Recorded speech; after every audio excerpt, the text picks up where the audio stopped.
how to talk COVID with our kids on this episode of Pushback. Go, go, go, Jonny, go, go, go, Jonny, go, go, go, Jonny, go, go. If you're concerned about the direction our culture is heading, then maybe it's time to push back.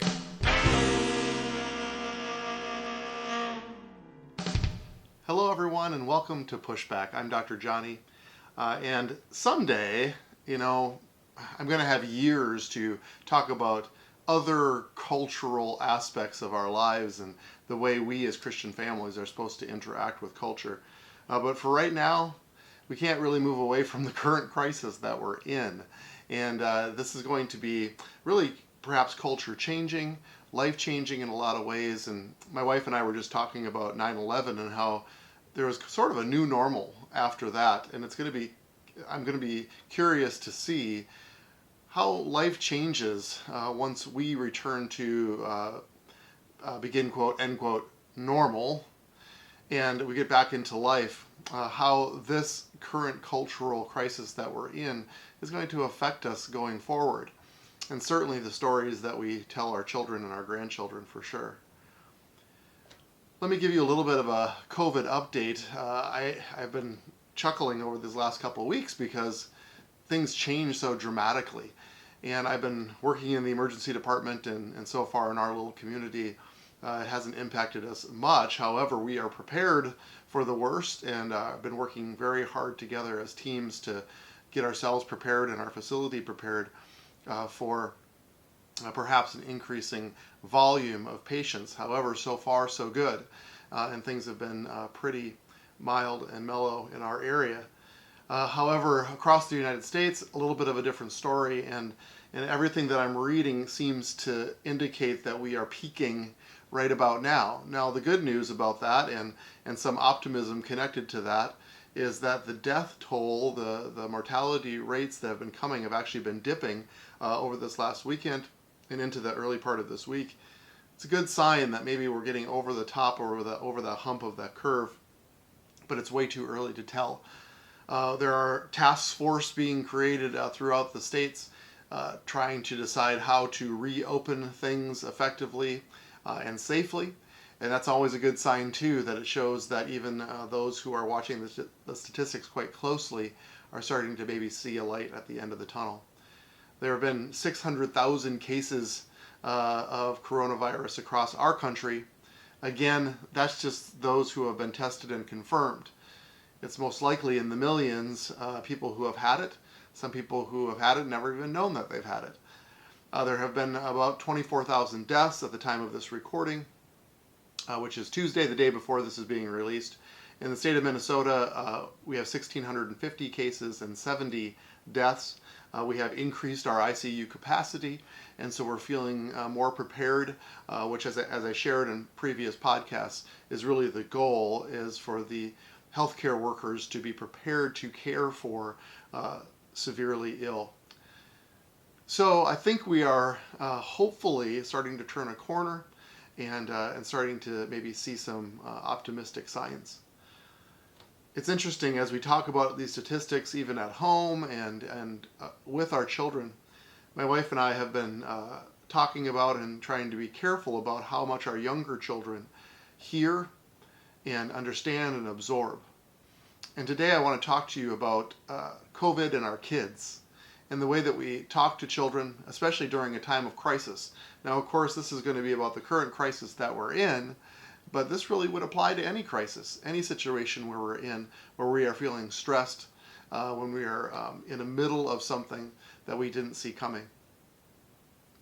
And I'm going to be honest with you, there's really a high chance that especially our younger children during this season are probably loving this time at home. Some people have been, kids have been away from school, but really having quality time with parents is something that kids covet. And that is always going to be true. Kids will always choose to be with their parents. Now, some parents may say, our kids don't want to hang out with us. you would be wrong about that. Every child actually deep down in their heart really wants to spend time with their parents and feel the affirmation and quality time together as families. So what a great opportunity, as I've shared before, that we are in right now as we hunker down together to spend time together, to enjoy each other, and to really see the life that comes from enjoying one another.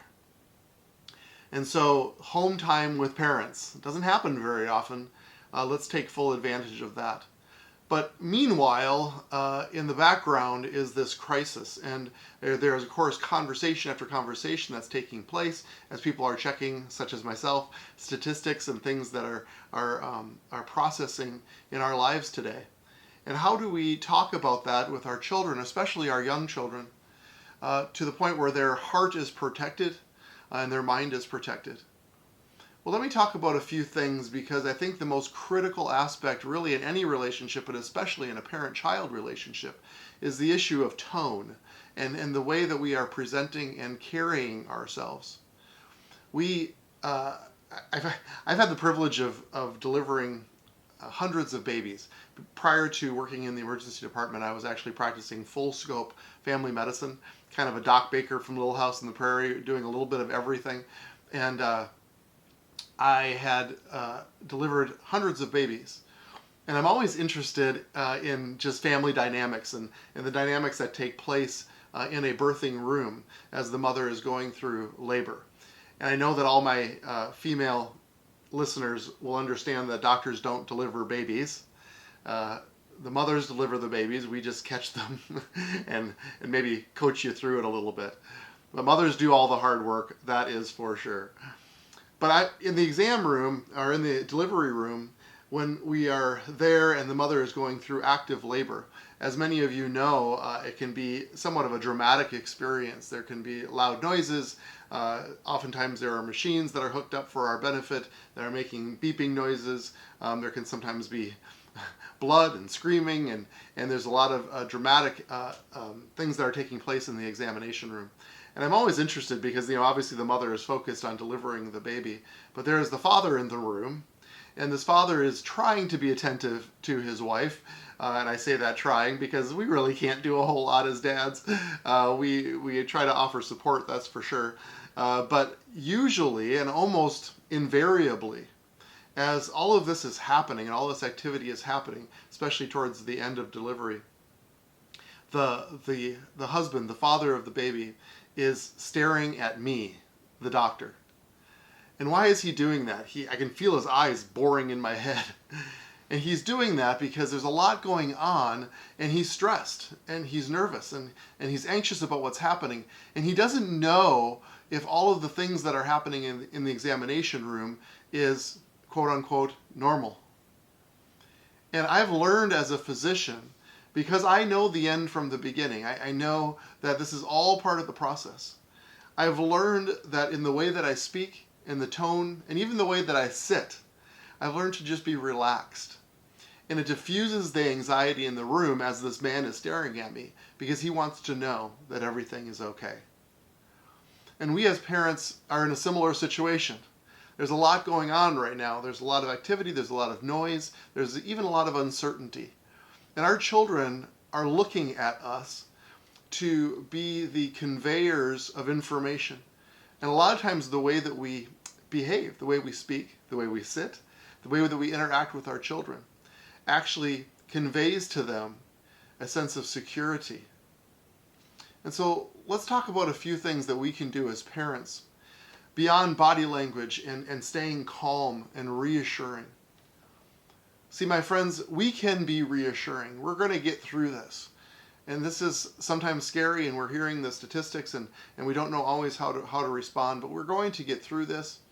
And we can reassure our children that they are going to be fine, and that we need to take precautions and do the right thing, but that at the end of the day, we're going to be okay. So we can be calm and reassuring in our demeanor, in the way that we speak.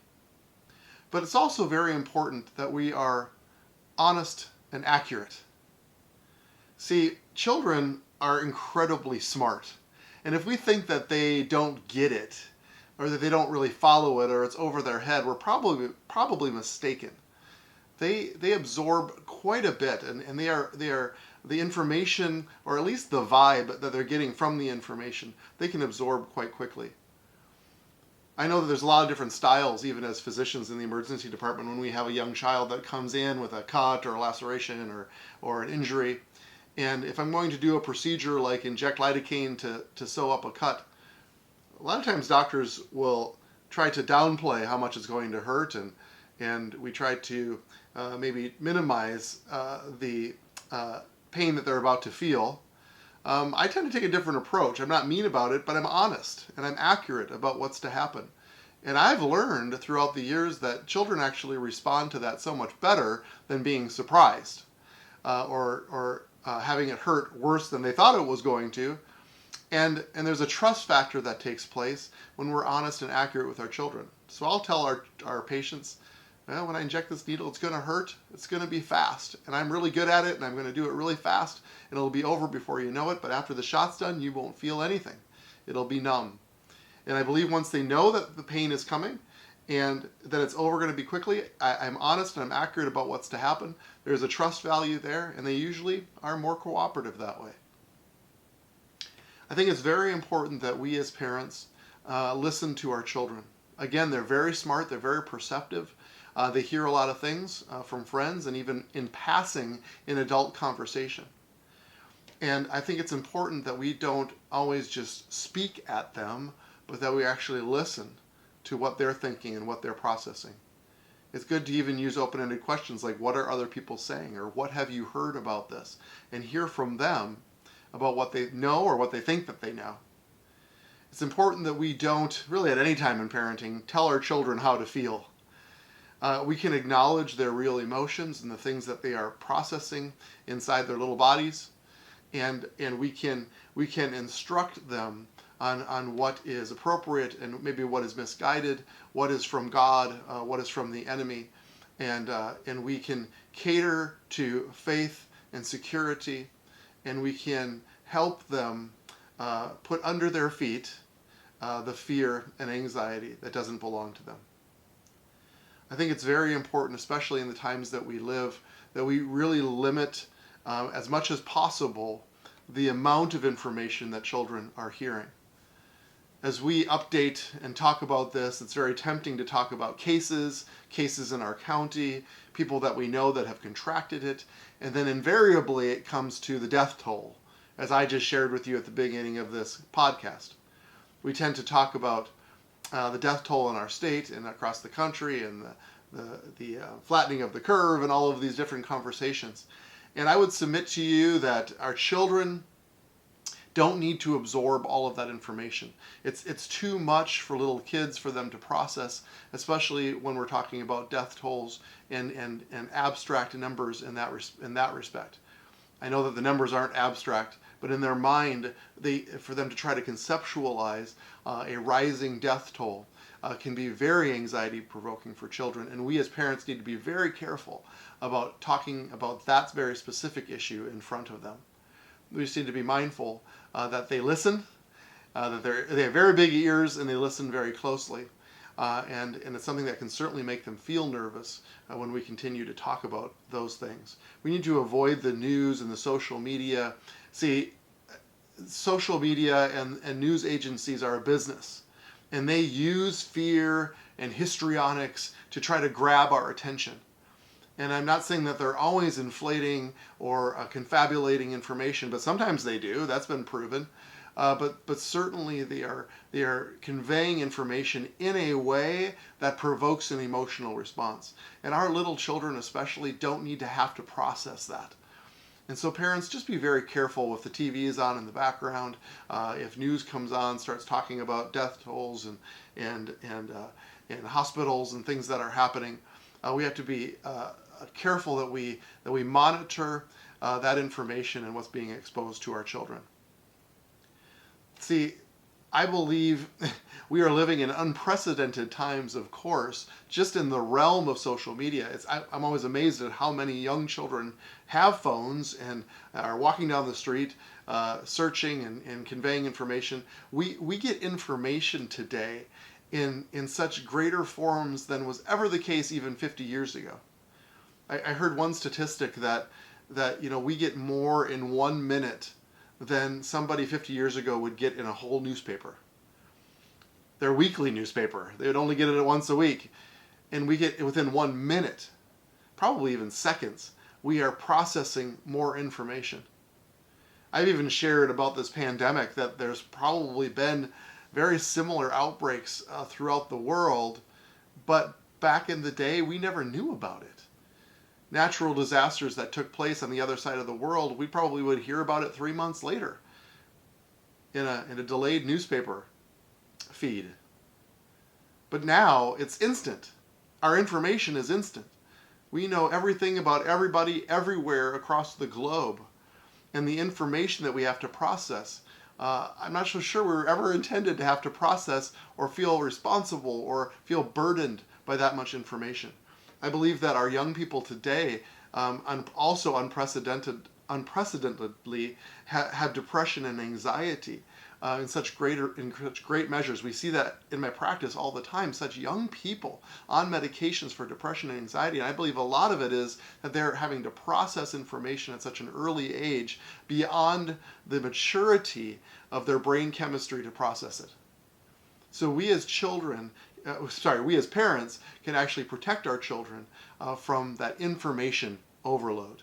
What's critically important for us to understand as parents is that this can actually be a real learning moment, a teaching moment for our children, because our children can actually learn how to respond to crisis from you, their parents. I've heard so many times when people excuse their behavior because they said, "Oh, I was just stressed out," or I was just in the moment, and I'm sorry I behaved that way. Well, I would argue that we're actually the most real when we are stressed, when the mask that any of us can wear is actually taken off and our realness is exposed. And so we can actually demonstrate to our children that even during crisis, we can be authentic, we can be real, we can have peace, and we can be calm through the crisis. See, our children, and this isn't probably a big newsflash for any of you, our children absorb by observing us. They watch us, they see what we're doing, and they actually learn and usually emulate what we are doing. They are absorbers. In fact, I'm not sure there's a time in our lifespan where we are such great absorbers than when we are young. It's been proven that children can learn multiple languages so much easier when they're kids. It's because they absorb. Their brains are like sponges and they can absorb things so quickly. And they're also perceivers. And so kids can sense things in a room when parents are anxious, afraid, mad, joyful. They can sense these emotions in the room quite well. And so they're watching you. And if you feel scared, they're going to feel scared. And so it's a real opportunity for us to allow the Holy Spirit to even examine ourselves and find out how we respond in crisis. And sometimes that can be a good litmus test. And also sobering, knowing that our children are watching us and learning how to manage crisis. We need to be like the doctor in the birthing room, relaxed and calm, knowing that God is in control. They're also watching us how we respond to crisis, how we talk about our leaders, for instance. We talk so many times in this podcast about honor and the way that we speak about each other. What a great opportunity to talk to our children about honoring our leaders as they are trying to navigate us through a very difficult time, like we've never seen before. Are they going to do it perfectly? No, and it's okay to talk about that, but we can do it with respect and honor. And this is the time where the absorbers, our young children, are learning how to respond and how to even respond to leadership. But maybe even more importantly, how we talk about God. See, theology really matters. And sometimes crisis is the greatest opportunity to really check our own theology and really what we believe. Is God the one who saves us, or is he the one that afflicts us? Does he send viruses to teach us a lesson and to punish us? Or did he actually send his son to actually bear our infirmities. See, it's a challenge to us, even in the way that we believe. What about death and dying? As we talk about death tolls and maybe even hearing of loved ones who have succumbed to this virus, our children are paying attention to those things. How do we feel about death and dying? See, Paul says, for me to live is Christ, for me to die is gain. He understood that in death there was actually a promotional experience that takes place. But we are here on this earth because of Christ, and he has work for us to do. And what a great opportunity to tell our children that they're born with purpose. And because of Christ, they are here on this earth to live a full, effective, purposeful life. And when they die and have given their heart to Jesus, the Bible says that death has no sting. O grave, where is your victory? It's done. We've already been crucified. We are crucified with Christ. Therefore, we no longer live, but Christ who lives within us. We've already been on the cross, died with him, and resurrected with him. We were co-crucified. We are co-resurrected, and now we are co-heirs. It's a wonderful saving knowledge of grace that he's given us to actually understand the why we're here, and the fact that everlasting life has already taken place. When you've given your heart to Jesus, we already live forever. That's what he promised us. So we can even talk about death and dying from a positive perspective in the fact that Jesus took away the sting of death, and our spirit lives with him forever, for eternity. What a great opportunity, even through crisis, to talk about the goodness of God. He is good, and he is good all the time. He doesn't send viruses to hurt us and destroy us. He sends his son to save us. It's the enemy that wants to kill and destroy. That's his job description. And there is nothing that can separate us from his love. What a great opportunity to talk to your children about health, nutrition, hygiene, fitness. As we talk about, hand washing and taking care of our bodies, and we can discuss with them what an immune system does. If you are homeschooled, or now you're forced to homeschool, just start investigating our immune system. What a testament to an all-powerful, miraculous God. Our immune system is amazing. It's amazing.